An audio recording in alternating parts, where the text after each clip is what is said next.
This man Wetangula is Papa wa Roma.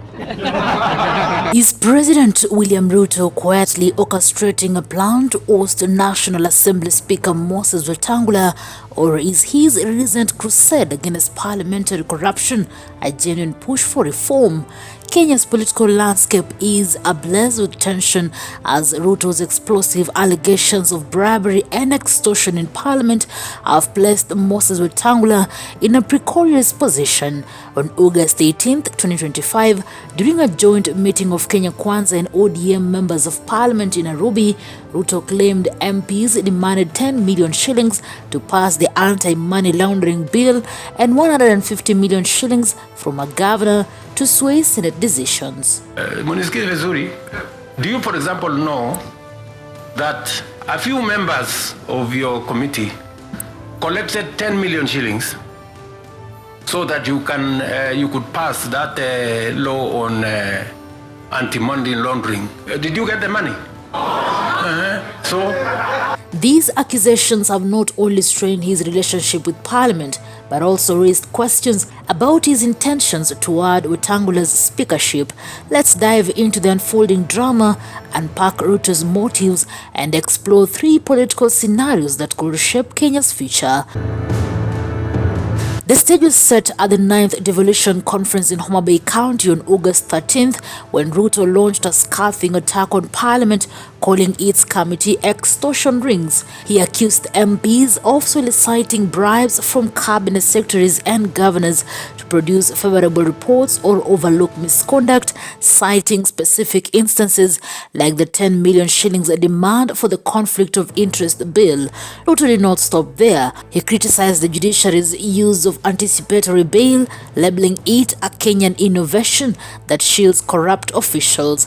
The fallout was immediate. On August 19th, National Assembly sittings stalled as MPs incensed by Ruto's blanket accusations shut down committee activities in protest. Chambers sat empty and committee rooms were locked, with only Senate committees continuing. If you know these people, do not be mourning and crying like every other common person. Moses Wetangula, as Speaker, found himself at the epicenter of this crisis. On August 22nd, during an MP's retreat in Mombasa, he delivered a sharp rebuttal, comparing Ruto's claim to a hyena accusing his children of smelling like goats to justify devouring them. He argued that Ruto's unproven allegations undermined Parliament's integrity and urged members of Parliament to stay vigilant. Wetangula's defiance was not just personal, it was a rallying cry for Parliament's independence. In my view, these remain allegations, but must ignite serious soul searching on us and the nation as a whole. Without integrity, leadership means nothing. It fails. His decision to block the Justice and Legal Affairs Committee from summoning presidency officials over the bribery claims further escalated tensions, positioning him as a defender of the legislature against executive overreach. But is there more to this clash than meets the eye? Let's explore the first scenario. Ruto is strategically setting Wetangula up for an ouster. Political analysts suggest Ruto may view Wetangula as a liability ahead of the 2027 elections. Post on X claim Wetangula's influence in Western Kenya has waned, making him less valuable to Ruto's re-election strategy.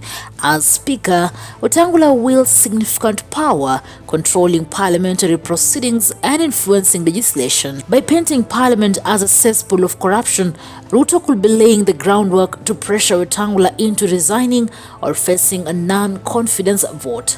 They should defend the institution and call out the hypocrites who are pointing fingers at Parliament, and yet we know they are the originators of corruption in this country.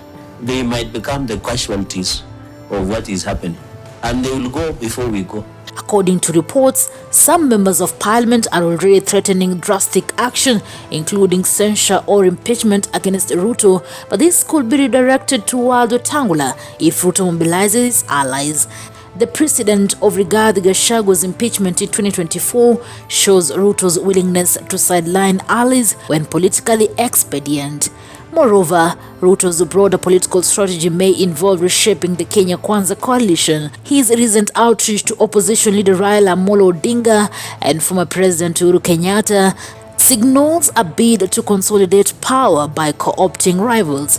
Replacing Wetangula with a speaker from a region like Nyanza, where Odinga holds sway, could strengthen Ruto's support base. However, this move risks alienating Wetangula's Western Kenya supporters and fracturing the Kenya Kwanza coalition, especially if MPs perceive it as an attack on legislative autonomy.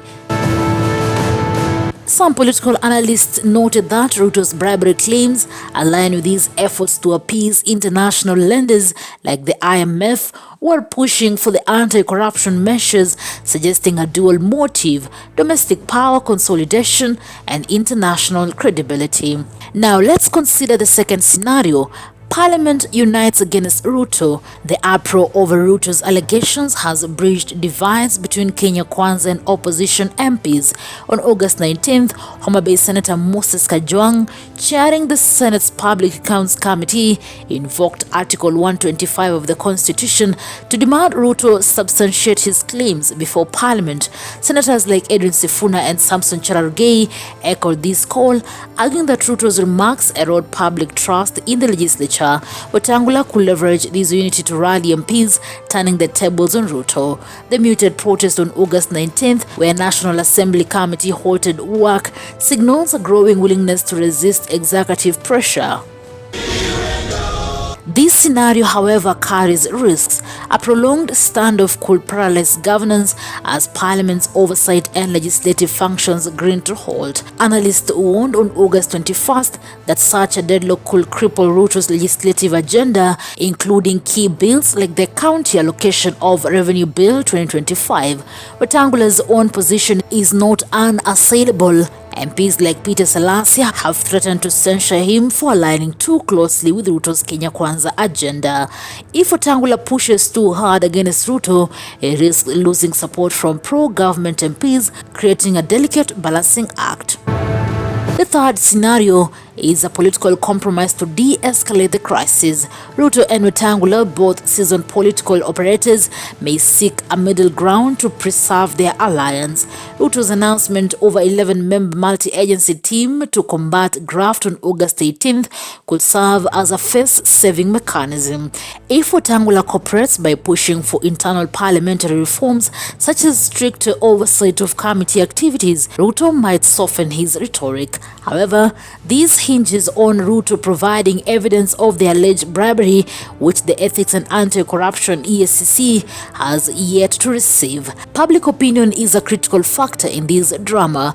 Kenyans are exhausted by corruption scandals, from the 19.9 million shillings disbursed to the abandoned Nyadhiwa Health Center to the controversial Adani Group airport deal terminated in 2024. Ruto's bottom-up economic transformation agenda resonates with voters seeking economic relief, but his failure to name specific MPs risks being seen as a political theater. Wetangula, meanwhile, must navigate perception that he is defending a corrupt institution. Will Ruto's anti-corruption crusade reshape Parliament, or is this a calculated move to tighten his grip on power? Newsroom, Maisha TV, reader Kering Chebet.